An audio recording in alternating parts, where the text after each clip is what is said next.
We'll be taking a look at the debt profile of Nigeria. We have a guest here in the studio to throw more light on this. He is a legal practitioner, a one-time gubernatorial candidate in Edo State, a political analyst, an activist. Join me to welcome Cosmos Iraba.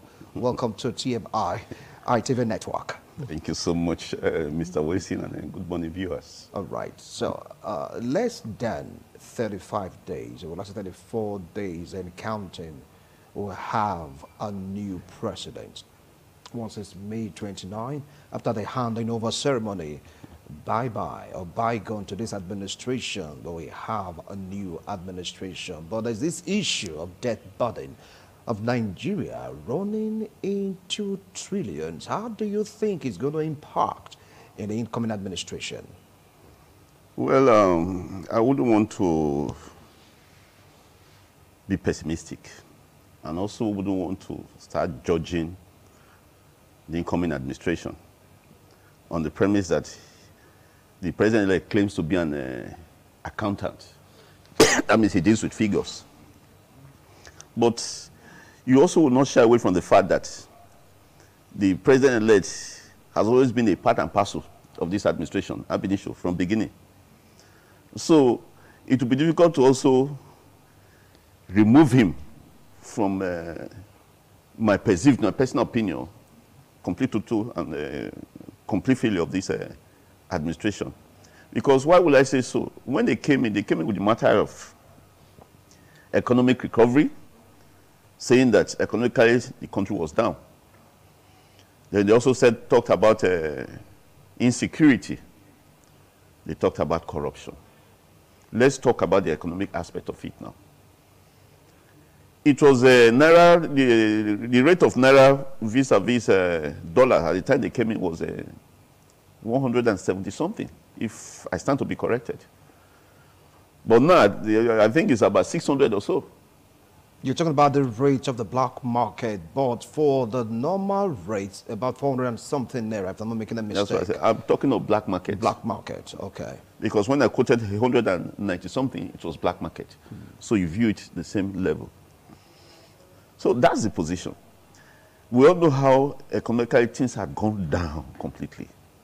That you now see mass exodus of Nigerians. Doctors, brain drain, seriously and all that, because people find it difficult to survive. That's in the local aspect of it. But we talk of foreign debt. The thing has moved, funnily. What you met at 7 point something, you are leaving it at almost 30 something point something trillion. It's funny. There was even a week the upper and lower chamber approved 3 loans for the federal government. And then you begin to wonder what actually the situation is. That's why you see, as you are saying this now, I'm beginning to wonder because I don't see anything changing. When in the 8th assembly or so, when this Bukola Saraki was the president of Senate, we saw a little balance. That is, saying what the National Assembly is supposed to do. The role of the National Assembly is to checkmate the excesses of the executive. And then when they are all in consonance with one idealism, you see, that one is no longer then. The whole essence is defeated. That's why I discovered that in the 9th Assembly, they quickly adjusted, did everything to make sure that the president of Senate comes in, and they became a rubber stamp, in my own opinion, to the executive. But still, some will be like, they are not rubber stamps. That's what I said, in my own opinion. Even if it's your own opinion, it's subjective. I have a right to my opinion. Of course, but it's subjective. That's why I said, in my opinion. It might be a stupid opinion, but it's my opinion. And then we saw what happened. Whatever the federal government says, at once it goes. Whatever the federal government comes. In 1 week, maybe 2 weeks, 3 loans. And you ask yourself, all these loans they are calling, what's the impact? So my position is, if the present incoming president is the national, has been the national leader of the party, meaning he has an input, he can call an advice. He did advise, he didn't complain. So why I don't see my personal opinion, I don't see anything changing. A situation where the federal government will borrow to support the budget. That's, you are budgeting on borrowing. And I have always sat down in my own layman's angle or perspective. How come it got to this period? When Obasanjo was living, it was about 2-point-something trillion. How come it got this bad? What is the genesis of the economic failure of the country? Why is Nigeria different from Dubai? We both anchor on oil. The leader talked, the Dubai president or leader said, the difference between Dubai and Nigeria is leadership. Why one had a focused leader, the other one had, permit me to use the word, retrogressive leadership. Keep going down. They both have their destiny from oil, crude oil. Now, OPEC gave a quota. This is what you should supply. If you're able to supply this, we're okay. For instance, I want to, for instance, OPEC said supply 1 drum of crude. Dubai supply 1 drum of crude. Dubai will supply their 1 drum. And with 1 drum, they are doing fine. Nigeria supply 1 drum of crude. Nigeria will tell you we are able to supply only a quarter of the 1 drum of crude. I'm breaking it down, you understand? And then with just that quota, things will be difficult for us. We won't be able to survive. Now, behind the scene, in the black market, Nigeria is selling 10 drums. This was what Tom Polo told us. Even the presidential candidate of Labour Party said it. And for you to steal our crude, for you to enter our territorial water to steal our crude, the Navy must be aware. Of all the Rick Matthias and all what they said, did you hear the federal government say anything? But of course, that was the reason why Tom Polo's company was empowered in conjunction with the Navy to tackle all your attempts. Have they achieved anything? That's the question. The man said, achieving results. The man said, XYZ is the reason. Federal government did not prosecute anybody. Nobody was arrested. And no statement was made with regards to rectifying the issue. But don't forget that this company have been able to seal off some crude pipeline illegally connected. Which pipeline? So that is a plus. No, you see, when there's a law, the difference between a law and a non-law is a law goes with sanction. Now, if you do anything that has to do with the resources of the federation, is capital punishment. If you print in the Naira, it's capital punishment.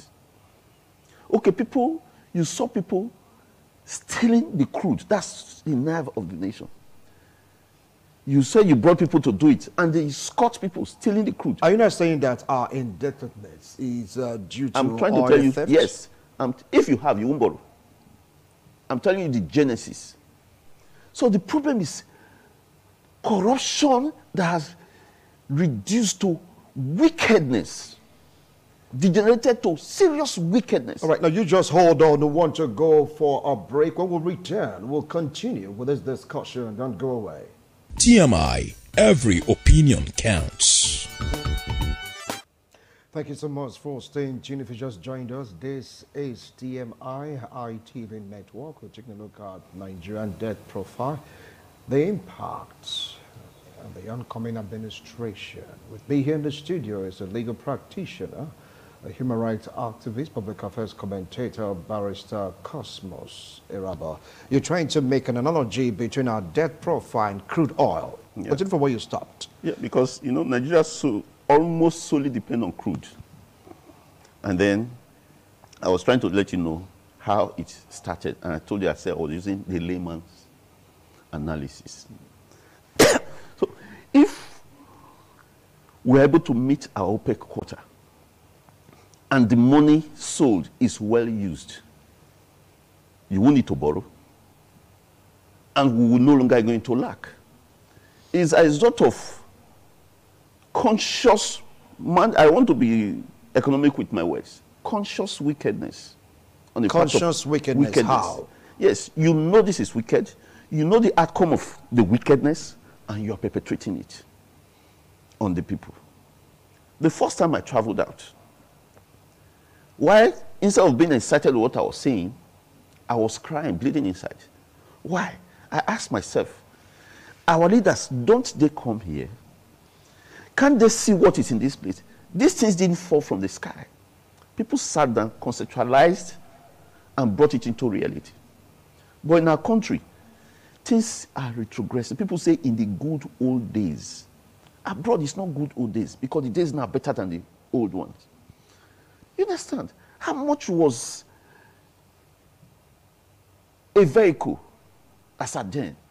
I remember when they bought a vehicle for 9,000 something. Brand new. People never bought second-hand Tokumbo vehicles in Nigeria. We're buying brand new vehicles. If the vehicle is manufactured this year, that same year, you have it in Nigeria. People are buying it. But now we pride in buying Tokumbo. I think people are no longer buying abroad use now. They are buying Nigerian use. And the question is, why? Are you not saying that there's there to be a bother in the incoming administration? Of course. If you are now budgeting on borrowing, where are you going to? And you see, this incoming administration, unfortunately, they inherited it. They were part of it. And then I really don't see any changes. That's the unfortunate aspect of it, because it's the same group of people that are still there. Now, what if they're able to manage the oil process? Do you think there'll be a change in the scene? You see, I try to be realistic. You can only have a change when a different set of people are on board. But if it's the same people, the same mindset, what is changing? You see, if the leadership of this party kicked against the excesses of the government before this administration, I'll tell you, yes, they are not in consonance with it. But I never saw that. Meaning, it is good. We are only going to continue on what you have done. Continuation is, if they are progressing, you continue on the progress. If they are retrogressing, you continue on the retrogression. So they said the administration has done well, and we will continue on it. They never said they'll continue with the retrogression. They're talking about a new Nigeria, a new dream. What I said is, I'm quoting the leadership. I don't want to call names. They said the administration, quote me, has done well. We will continue with it. So if well is pushing us to this level, it means that is their well. They will go below it. We will continue with it. That's what they said. So how do you not see any bright light in it? As much as I know, so far what they have been trying to do now is manage the appointments in the leadership of the National Assembly. That's what has been going on now. What business has the executive with regards to saying who becomes the president of Senate and the Speaker of House of Rep? These are mature people, distinguished senators, in quote, who knows who they want. They do the election. And you know what it has to do with Senate? Party no longer counts. Or party shouldn't count. When it has to do with House of Rep, party shouldn't count. Because the moment they go there, they are there representing Nigeria as a whole, because each one is representing his constituency in the Federal Republic of Nigeria. So they should know who they want. But what's the situation as we speak? Lobbying the incoming president, the House, want to choose who will be a stooge to them. If you check the old Oyo Empire, they had the Oba or the Alafi, then they had the Oyomesi. The function of the Oyomesi is like that of the National Assembly. The Oyomesi checkmates the SSs. So it is too important to have a National Assembly that will checkmate the SSs. But when they flow with you, what do you see? The people suffer. So at that point in time, we are one entity that comes close. You can imagine, in 2 weeks, 3 loans were approved. And the question will keep happening, we are to collect loan. What is the... But can't we do this without borrowing? That's what I'm saying. It can be done if you listen to my analysis, have been issue. If we stop the wicked corruption, Nigeria is no longer just experiencing corruption now. We've added wickedness to it. Corruption in the sense that, first of all, stop the leakages, conscious leakages. Stop it. Meet your OPEC quota. Use the money well. Everything will stabilize in Nigeria. But they will not. They will not do that. How do you mean that they will not do that? We're talking about brand new persons, despite the fact that they have the same party, different mentality, different ideas. After all, the man at the helm of affairs, that will be rather, at the helm of affairs, is an accountant. So I believe, or we should believe, that we need to balance the table when we talk about money inflow, outflow, debt burden, and the rest of them. I want to pray and move in consonance with your belief and pray it works. But let's start from the known to the unknown. The known is, they said this administration has done so well, they will continue with it. So that is the known for the now. And how well has the administration done? It's subjective. Somebody was in my office and we got talking. And he said, this administration has scored 75%. And I told him, I said, 75% is an A. He said, yeah. I said, leave my office. How? You see, it's a fast speaks for itself. These are practical things. How much was SYZ before this administration entered? How much is it now? How much, things. I used to buy bags of rice and shares, 6,500 naira. A boy of mine was, having his wedding. I promised 2 bags of rice. I had to sweat because before I bought those 2 bags of rice, because we're talking close to 100,000. Can you buy a vehicle anymore? So why? What? You see, because you judge with things you are seeing, and they say 75% because you belong to the party. I said, leave my office. You can poison me. And he left. I told him not to come to my office again. That's to tell you how people can be very parochial. We are talking of the lives of Nigerians. You are playing politics with it. So how do we think all this debt profile, debt burden in Nigeria can be prevented by the incoming administration? If the incoming administration wants to change Nigeria, if they want to change Nigeria, it is the easiest thing to think of. The easiest thing to think of. First of all, what do? You start with the known, which is our major source now, which is the crude, like I told you. Stop the leakages. I know you are going to step on big toes, but be firm. Stop the stealing. Once you stop the stealing, definitely you will meet and even exceed the OPEC quota. Once you exceed the OPEC quota, what comes in is enough for you to build Nigeria. Use it well. If they want to build Nigeria, first of all, you work on power. That will help the little industries and all that. And then you work on security, because these are the 2 things. If you have power, the security is okay. You don't need to work for investors.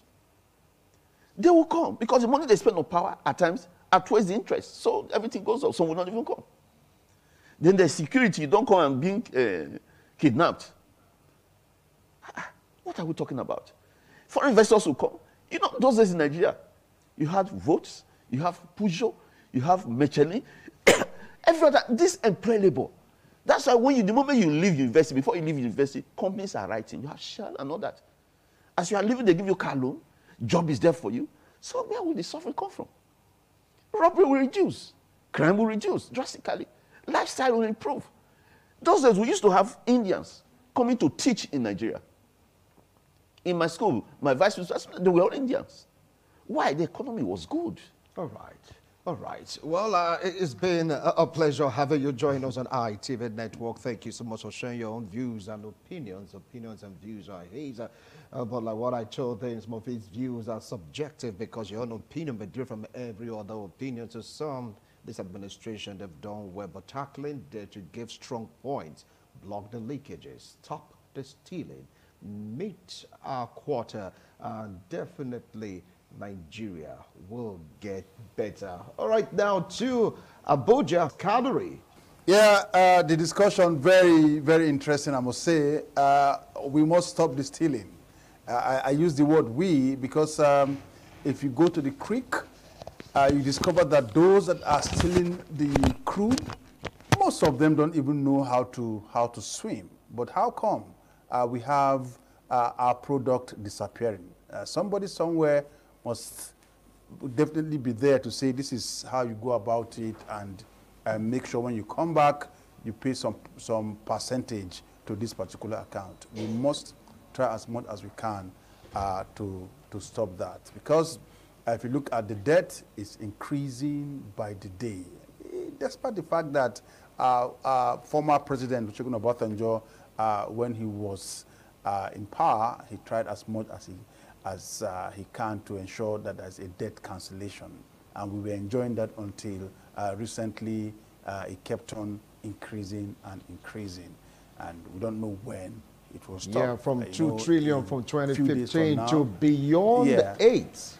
That's quite shocking. It's now over 70 trillion debt, and we do not know what the president-elect has, as a plan, whether to continue or to stop. If he's going to stop, how he's going to finance budget. The renewed faith agenda he's coming with has to do with putting food on the table for Nigerians and ensuring Nigerians open the taps in their bedroom and there's water, ensuring that when people go to hospital, there is drug, and of course the brain drain is equally tackled to the minimum. So much coming for him, and all to be done. There is availability of resources to do that. All right, it's so good. Come May 29, we'll get to hear his agenda. We'll get to hear how he's going to tackle all this. Are we going to be putting budget on borrowed money? Because all that is borrowed, according to report, they're tied to one infrastructural development or one sector or the other. Can those sectors generate money so we can stop all this borrowing? Talk about trillions of naira. People like saying that it's going to have an impact in the income administration because there are no magicians. They just can't swing the magic wand, and the job will just be like, hey, El Dorado, it is definitely going to take time.